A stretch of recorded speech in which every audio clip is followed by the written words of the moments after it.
Kali ini kita akan membahas mengenai sejarah klasifikasi atau penggolongan dari kingdom makhluk hidup ya adik-adik. Jadi yang awalnya kingdom makhluk hidup itu hanya ada dua, yaitu hewan dan tumbuhan. Kita lihat. Awalnya hanya ada hewan dan tumbuhan. Nanti terakhir akan menjadi 5 kingdom bahkan 6 ya. Sekarang kita lihat dulu. Ketika dia menjadi 2 kingdom, ini oleh Aristoteles. Nah, hewan itu karena dia bisa bergerak pindah tempat. Hewan ini bisa bergerak. Dan tidak bisa membuat makanannya sendiri. Jadi tidak bisa membuat makanan.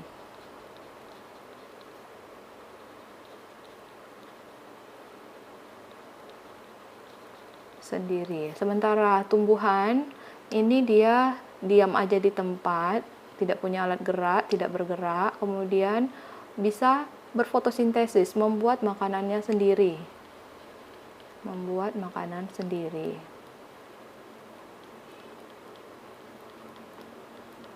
Nah, tentu saja ini ketika masih zamannya Aristoteles, masih sangat sederhana dan belum ada alat untuk bisa membantu mengamati hewan atau tumbuhan yang mikroskopis ya adik-adik. Makanya hanya ada hewan dan tumbuhan ketika ada 2 kingdom. Selanjutnya menjadi 3 kingdom. Ini 2 kingdom, tadi kita tambahin dulu. Ini menjadi 3 kingdom. Nah, yang muncul di sini selain adalah, oke kita tulis dulu ya, di sini masih hewan, tumbuhan. Nah, tambahannya adalah protista. Kita lihat sebentar ya. Tadi ini protista. Coba bisa kita gedein. Kita gedein aja deh semuanya di sini.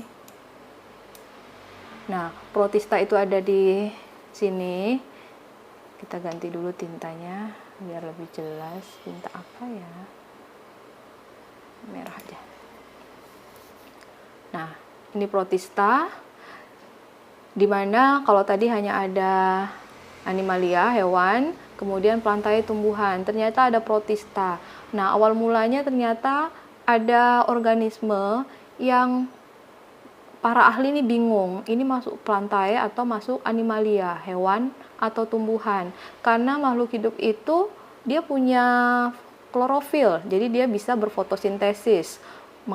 Ahli tumbuhan atau botani mengatakan itu plantae. Ternyata yang ahli dari animalia, hewan, mengatakan tidak, makhluk hidup ini termasuk dalam kelompok hewan. Mengapa? Karena dia bisa bergerak. Ini pada protista, nanti penyebab pertamanya adalah si Euglena ya. Nanti pada bab protista akan kita bahas lebih dalam.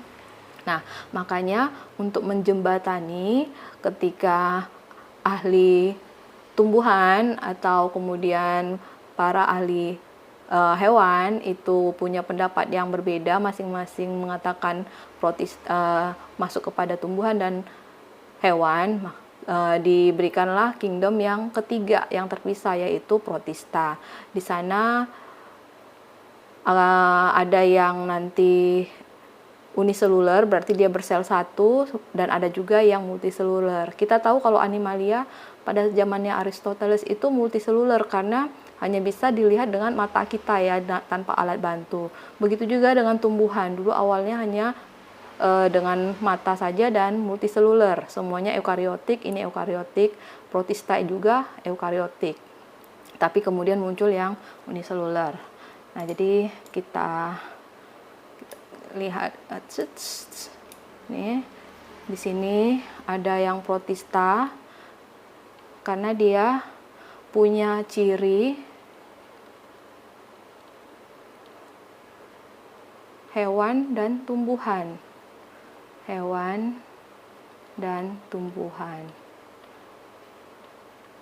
Ini awal mulanya. Jadi dia punya ciri hewan dan tumbuhan, di mana hewan saat itu bisa bergerak, punya alat gerak, sementara tumbuhan dia punya klorofil. Punya klorofil berarti dia berfotosintesis. Sintesis. Dan kalau tadi ini hewan dan tumbuhan adalah eukariotik, protista juga eukariotik. Eukariotik itu apa? Hewan yang memiliki organisme yang memiliki membran inti ya. Jadi tumbuhan, hewan itu memiliki membran inti. Nah, sekarang kita lanjut kepada kingdom berikutnya, keempat. Nah, ilmu pengetahuan kan semakin berkembang ya adik-adik, sehingga hewan tumbuhan protista ini masih kurang untuk memenuhi kingdom berikutnya. Jadi di sana ada penambahan. Kalau kita lihat hewan tetap, kemudian tumbuhan. Tadi protista ada. Protista. Di sini yang muncul adalah Monera, kingdom Monera. Nah, dari mana tadi munculnya? Kenapa kemudian muncul kingdomnya? Oke, sebentar ya. Ini 5 kingdom kalau yang gambar ini. Kita memakainya kalau nanti yang kelima kingdom. Nah, sini Monera ini, sebentar ya.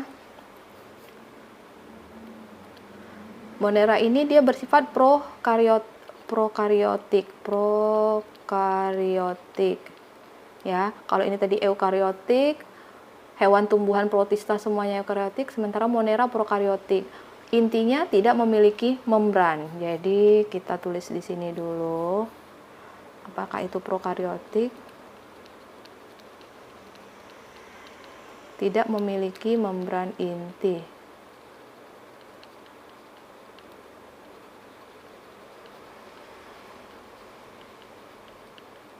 Nah, contohnya apa? Di sini adalah contohnya bakteri. Nah, hewan tumbuhan protista prokariotik. Kita tidak bahas lagi ciri-cirinya ya.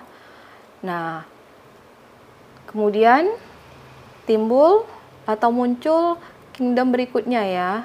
Ini yang kelima.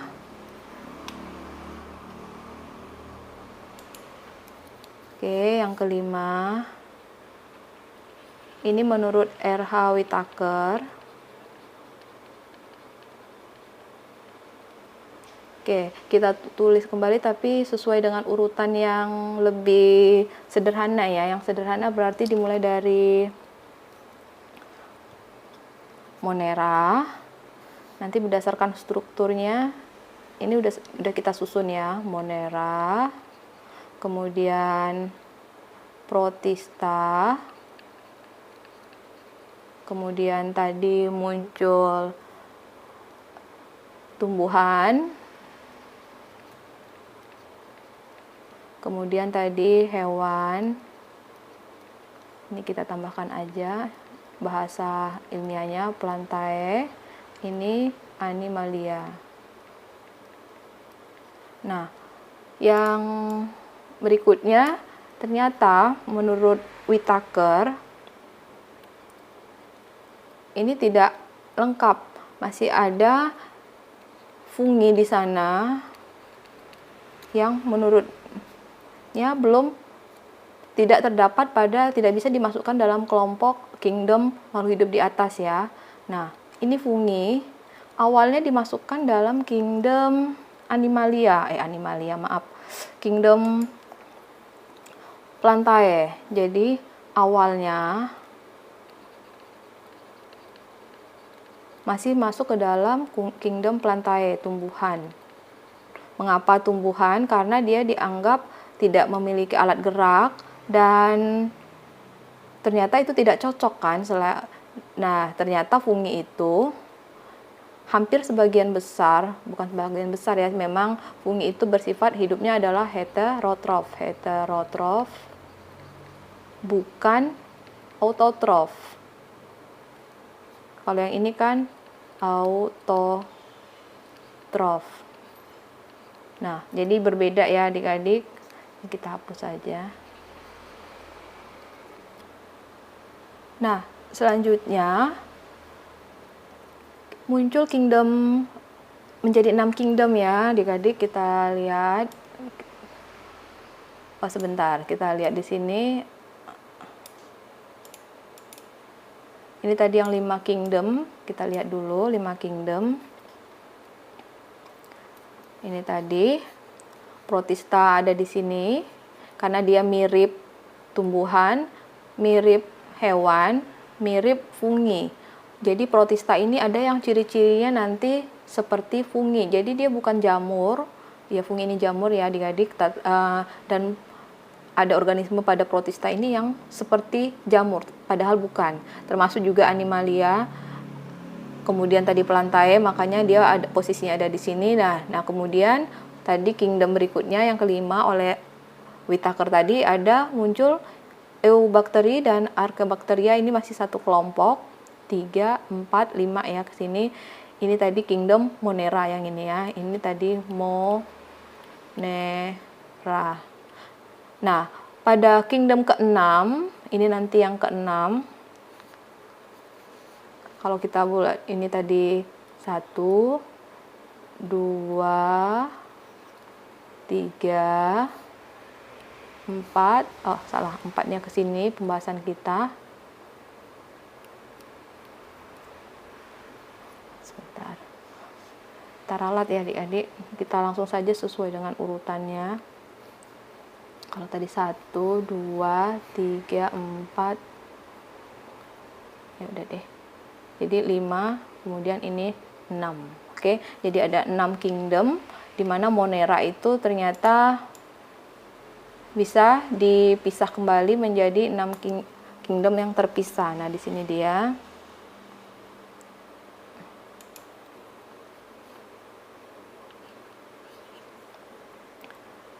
Oke, di mana Monera nanti dipisah menjadi tadi Archaebakteri dengan Eubakteri. Nah, apa beda keduanya? Secara singkat, kalau ini bakteri sejati, bakteri yang sering kita dalam kehidupan kita sehari-hari, sementara ini disebut juga dengan bakteri purba ya. Dan perbedaan mendasar dari kedua kelompok ini, Archaebakteri dan Eubakteri ini adalah dari proses transkripsi dan translasi. Nanti ini ada di materi kelas 12 ya adik-adik. Nah, kita urutkan jadinya ya adik-adik untuk 6 kingdom itu kita awali tetap dari organisme yang prokaryotik, berarti di sana ada Archaebakteri. Kemudian kingdom keduanya di sana ada Eubakteri. Nah, kalau yang ini tadi masih prokaryotik. Nah, ini sudah eukaryotik mulai dari protista ya adik-adik. Tadi yang mirip hewan, mirip tumbuhan, mirip jamur. Kemudian di sini mulai pada fungi. Kemudian kelimanya ada pelantae, tumbuhan. Dan kingdom ke-6 di sana adalah hewan, animalia. Nah, ini tadi mulai dari protista sampai di sini sudah eukaryotik. Nah, inilah 6 kingdom makhluk hidup yang mengalami perkembangan yang awalnya hanya tadi 2 kingdom ya adik-adik, semuanya karena kemajuan ilmu dan teknologi. Nah, sekian dulu materi kita kali ini. Semoga bisa membantu adik-adik. Dan pesan saya, ingatlah bahwa kesuksesan itu tidak turun dari langit, sehingga adik-adik harus memperjuangkannya, giat belajar dan giat juga untuk berdoa. Oke adik-adik, kita ketemu pada materi selanjutnya. Salam.